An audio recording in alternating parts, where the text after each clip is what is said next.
Olá pessoal, meu nome é Rodrigo.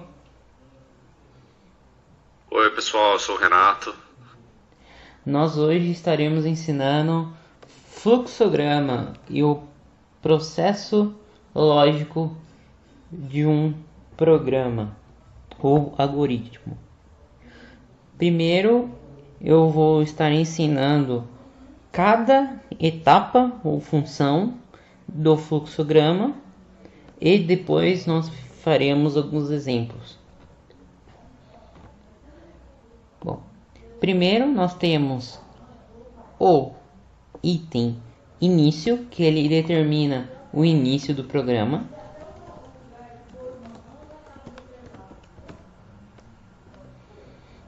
Depois nós temos a estrutura de decisão, que é representada decisão. Nós também temos o item de processamento,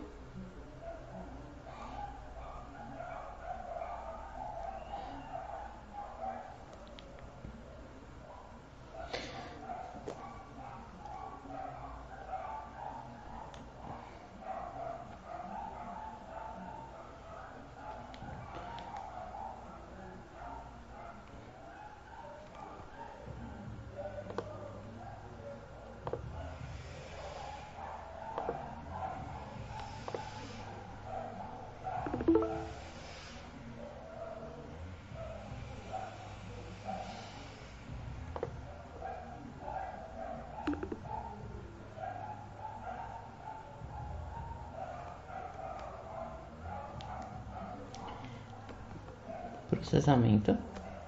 Nós temos o item de processamento.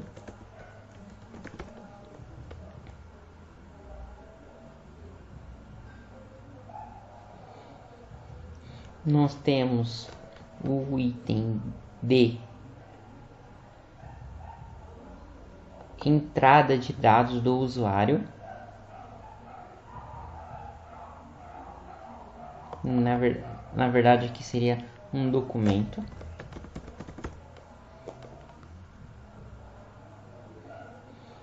E aqui nós vamos utilizar um item diferente do comum para determinarmos a entrada do usuário, a entrada manual do usuário de informações. Em algumas outras linguagens, em alguns outros documentos, eles representam com outro símbolo, mas nós vamos utilizar esse aqui para representar. Entrada manual. Nós vamos colocar aqui o símbolo de espera, caso o programa precise de um tempo para processar o dado. E vamos determinar esse item para o programa, quando o programa determinar o resultado de um processamento, que no caso seria informação. Ok. Com todos esses itens nós podemos fazer um fluxo de um algoritmo. Primeiro nós temos que respeitar o início do programa. Aqui nós definimos que o nosso algoritmo está se iniciando. Vou fazer um algoritmo voltado a receber dois números e somá-los.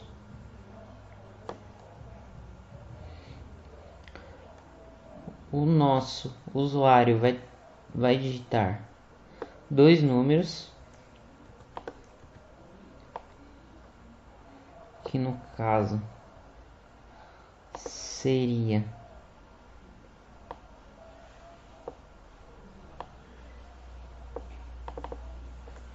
10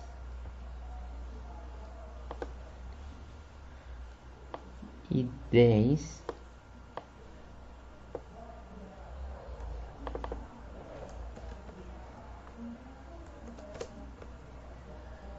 O nosso programa faria o processamento dessas informações com esses dois dados obtidos.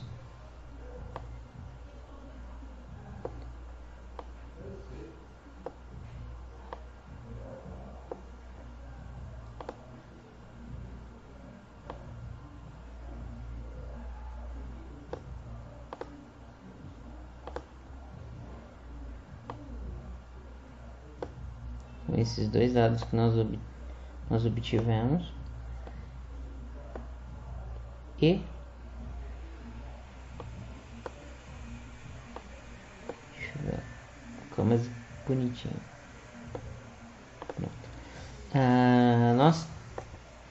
Nós agora vamos inserir a informação que o nosso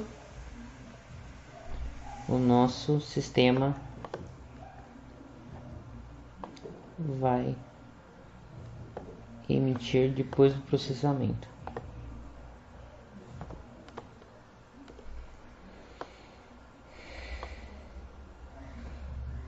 Dentro do nosso sistema, após o processamento, ele obteve uma informação para ele. Só que para nós ainda ele não mostrou essa informação. Então nós vamos agora colocar outro símbolo para identificar a saída dos dados para o usuário, que seria um imprimir na tela.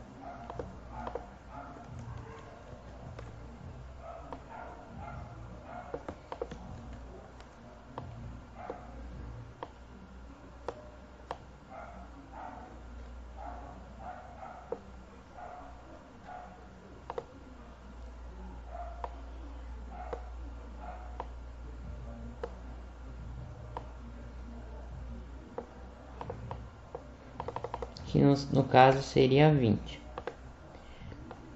Bom, explicando aqui a lógica, nós iniciamos o programa, nós fizemos nosso usuário digitar 10 e 10. Como nós não falamos que era uma calculadora, então o usuário não precisou fazer a inserção do valor que ia fazer a soma, que seria o valor de adição. Então, nosso programa realizou o processamento, já com essa informação pré-determinada que era uma soma. Dentro dele, ele obteve essa informação e imprimiu para o usuário a informação 20. Agora eu vou dar um outro exemplo utilizando a decisão. Caso, dependendo do que o usuário digitasse, o programa iria tomar uma atitude.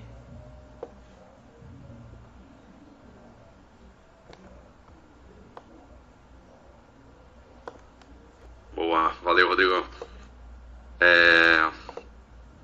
Estão vendo a minha tela aí, né? Primeiro eu vou só dar um passo atrás e explicar por que a gente usa fluxograma, né?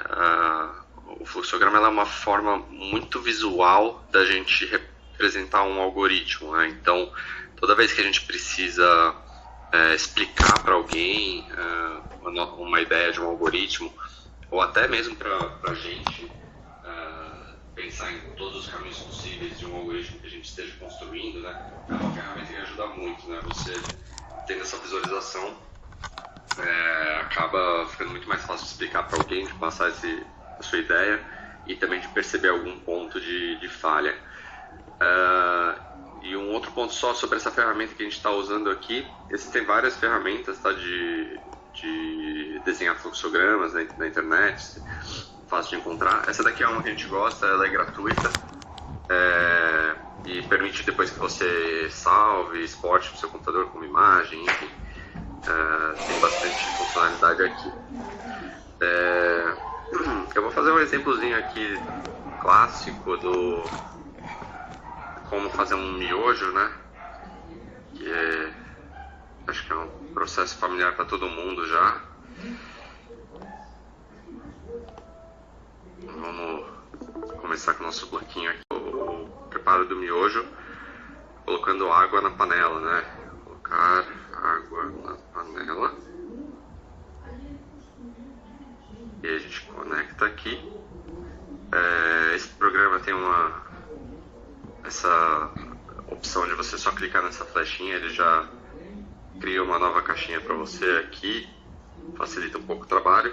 E aí a gente já fala qual seria a próxima etapa do nosso algoritmo de fazer o miojo, que é ligar o fogão.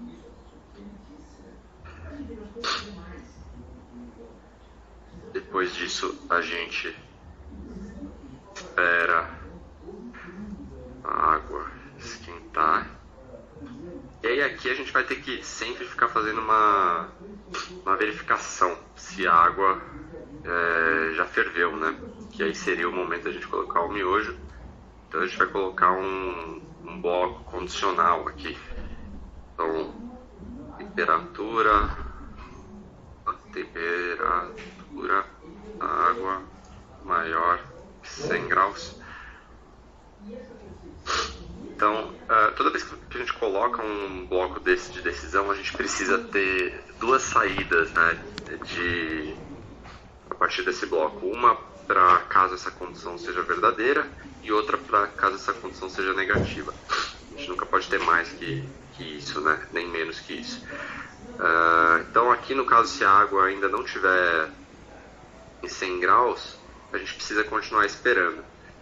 Então a gente simplesmente volta para o bloco de esperar a água esquentar. E aí vai ficar nesse loop aqui até que a água atinja a temperatura de 100 graus. E aí finalmente a gente sai para a próxima ação, a gente sai desse bloco condicional, né? E pode ir para a etapa de colocar o miojo na água. Existem alguns outros símbolos que a gente pode usar para facilitar. Então, por exemplo, para a etapa agora que a gente iria, né, uma vez que a gente colocou o miojo na água, a gente tem que esperar os famosos 3 minutos, né?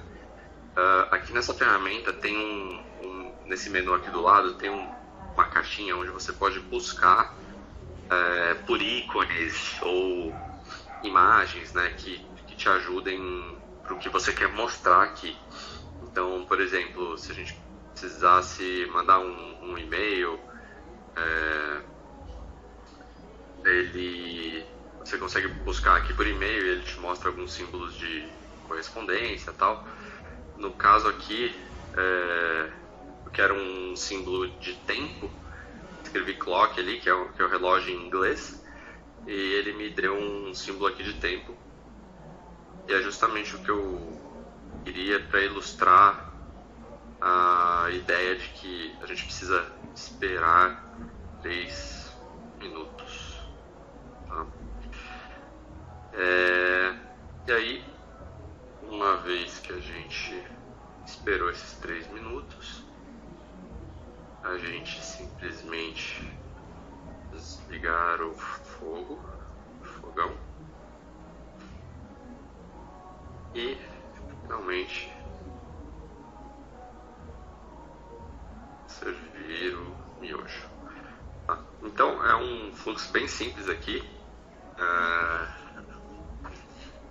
é, bem familiar para todo mundo, né? Sem muitos desvios de caminho, né? Na verdade, a gente só tem um bloco de decisão aqui, de condicional, mas é mais para a gente pegar a ideia de como usar cada elemento aqui, né? Essa opção de poder buscar por outros elementos também, como representar um loop, né? Onde a gente tem que ficar verificando uma determinada condição. Isso aqui, quando a gente traduzisse para código, seria o equivalente àquelas estruturas de repetição que a gente viu, o while, né? Então, enquanto não tivesse 100 graus na temperatura, a gente continua executando essa ação de esperar a água esquentar. Bom, pessoal, vamos para um segundo exemplo aqui, onde a gente vai usar um tipo diferente de diagrama, né? Então, naquele primeiro exemplo do miojo, a gente estava usando a gente começou com uma tela em branco, né? Mas esse programa aqui te dá algumas opções de modelos de diagramas que você pode usar já para te dar uma base e você só editar ele, né? E facilitar um pouco a sua vida. O exemplo que eu quero mostrar aqui é chamado de swim lane, que traduzindo do inglês quer dizer raia, né? Raia de piscina.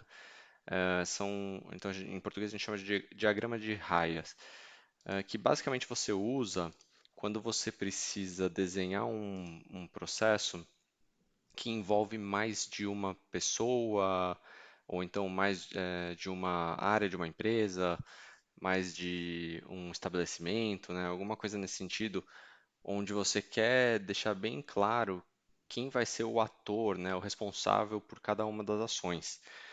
Então, ele tem esse formatinho aqui, onde cada retângulo desses representa uma raia, e todas as ações que ocorrem dentro desse primeiro retângulo são referentes a essa entidade aqui, a esse ator, né? Todas as ações que ocorrem nesse segundo retângulo são referentes à segunda pessoa e assim por diante, né? Eu vou fazer um exemplo bem simples aqui, só com duas raias, para simplificar. Deixa eu apagar essas coisas que ele já trouxe aqui para mim, que a gente não vai usar.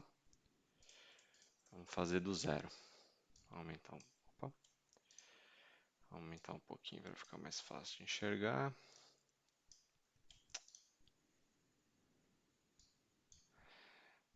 Beleza. Bom, a primeira coisa que a gente costuma fazer é preencher nesse campo aqui o processo que a gente vai ilustrar, né? Aqui no caso eu vou dar um exemplo de abastecer é, um carro no posto de gasolina, tá? Beleza. Para esse processo existem basicamente dois atores principais, né? O primeiro ator é o cliente e o segundo ator é o funcionário do posto, né? O frentista que trabalha ali. Esse processo começa com o cliente estacionando o carro no posto, né, perto da bomba. Então, eu estou colocando esse bloquinho aqui de início de processo na raia do cliente. É uma ação que o cliente vai precisar executar, né? Na sequência, vamos conectar aqui, opa, com uma flecha aqui. A próxima ação do cliente é desligar o carro para poder abastecer em segurança, né? Depois, o cliente precisa abrir o reservatório de gasolina, ou entregar a chave, né, para o funcionário conseguir abrir o reservatório de gasolina, enfim. E a partir desse momento, quem precisa executar a ação de abastecer o carro é o funcionário do posto. Então, a gente cria esse bloco de ação já na raia, né, nesse retângulo aqui, referente ao funcionário do posto, e a gente indica que houve essa mudança de responsável pela ação agora, fazendo uma flecha aqui que atravessa de uma raia para outra. Tá? Então o funcionário vai abastecer o carro. E aí, depende do que o cliente pediu para ele, né? Ah, completa o tanque, ou então coloca R$ 20 de gasolina, enfim. A gente vai ter que colocar uma etapa aqui de condicional, né? Para ficar verificando se terminou de abastecer, né? Ou se chegou no que o cliente pediu, ou se já completou o tanque, né? Deixa eu jogar um pouquinho para cá a tela. E aí, conforme essa condição não tiver sido atingida ainda, a gente vai precisar continuar executando a ação de abastecer o carro. Então, a gente faz essa validação, terminou de abastecer o carro, no caso negativo, volta aqui para essa ação de abastecer o carro e fica nesse loop aqui, né, nessa estrutura de repetição, até que essa condição seja verdadeira e aí a gente sai desse loop, né? Então a gente vai para uma outra ação aqui, que na verdade já volta para o cliente. Uma vez que você terminou de abastecer, só deixando um pouco mais organizadinho aqui, só resta o cliente pagar por aquela gasolina e aí ele já pode ir embora, né? Então a gente volta a criar uma ação na raia do cliente, né? Terminou todo o processo que o funcionário do posto deveria fazer, então a gente joga uma seta de volta lá para a raia do cliente, onde o cliente precisa pagar o abastecimento. E aí, por fim, o cliente pode já ir embora, né? Já ir embora. A gente poderia colocar mais raias aqui, por exemplo, no caso aqui a gente só usou duas, né? Duas pessoas envolvidas, mas se, por exemplo, a- o ato de pagar pelo abastecimento fosse feito dentro da loja de conveniência do posto, por exemplo. Então a gente poderia ter uma terceira raia referente ao funcionário que está ali na loja de conveniência, onde ele iria receber esse pagamento, né? E essa ação ficaria aqui dentro dessa raia do, da loja de conveniência. Aqui só faltou preencher com o sim, né? Então, lembrando que sempre que a gente tiver uma validação, né, uma estrutura condicional aqui, a gente precisa ter duas e somente duas saídas, né? Sempre uma negativa e uma outra positiva aqui. Beleza? De volta para você aí, Rodrigo. Opa, obrigado, Renato. Acredito que nós conseguimos ensinar a estrutura básica do fluxograma. Nós conseguimos mostrar como obter um resultado, como é que funciona a entrada de dados, como se obtém um valor, como se faz o processamento da informação e como nós podemos exibir essa informação para o usuário. Nós vamos estar encerrando a aula, mas vamos deixar dois exercícios. O primeiro, criar um fluxo dentro do Drywall, o que a gente passou o site, passando o fluxo de como se pegar um ônibus e outro de como se escovar os dentes dentro de um fluxograma que nós apresentamos. Mais alguma consideração, Renato? Não, perfeito. Vou compartilhar agora no nosso canal lá no Discord o link dessa ferramenta que a gente usou também. Beleza. Obrigado, Renato, e obrigado pessoal por assistir a aula. Valeu, pessoal. Um abraço. Um abraço.